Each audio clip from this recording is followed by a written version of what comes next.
think with regards to learning about the importance of training, there was an incident when I was a first year trainee where one of our patients in fact attempted suicide on the ward. It was an incredibly distressing and difficult clinical situation, but I was so well supported by my consultant, who not only gave me guidance and advice over the phone to help me navigate the situation, but then followed up with sitting down and talking about the event over coffee the next day and really walking me through it. It made me realise the power that training and supervision has, and how it can empower and motivate and really make a trainee feel comfortable. Doing my research project presentation in Auckland really left a really good impression on how I practice based on the research work I did. I think one of the most formative experiences that I've ever had was in my early years as a trainee, and I had the opportunity to be involved in a discussion with a family in a case conference about a new diagnosis for the patient, which unfortunately meant that the patient was terminal. Oh, without question, it was a number of years ago when I was a trainee, and the training program was less sophisticated, but the same principles lay then as now, and it involved visiting the workplace and evaluating the workplace and becoming able to make decisions in the workplace,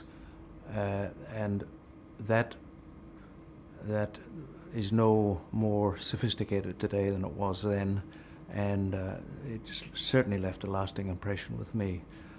And I've no trouble saying that the aspect of what separates occupational physicians from any other doctor is that ability and confidence and knowledge of the workplace.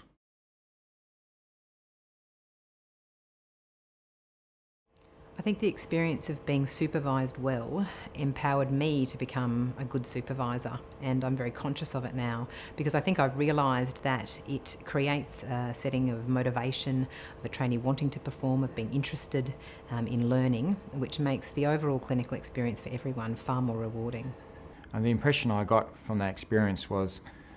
it improved my clinical skills, and the research project gave me a lot of information that I needed to help improve my outcomes for my patients. The supervisor gave me the opportunity to be involved to lead the discussion initially,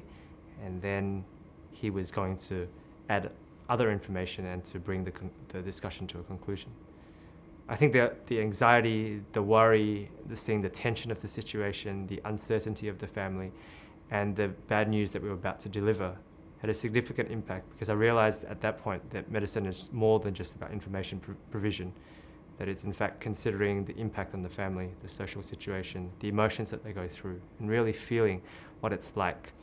to be in that scenario, in that situation. I think that really impacted me as a young doctor and as a trainee, because it brought to my attention the skills needed, but also the potential impact and support that you could provide a family in such a situation, and gave me significant strategies and also things to think about as I face such situations in the future. It has been a long-lasting impression that has been left from that initial experience, and that is of going into the workplace, being comfortable in the workplace, learning how to evaluate the workplace, and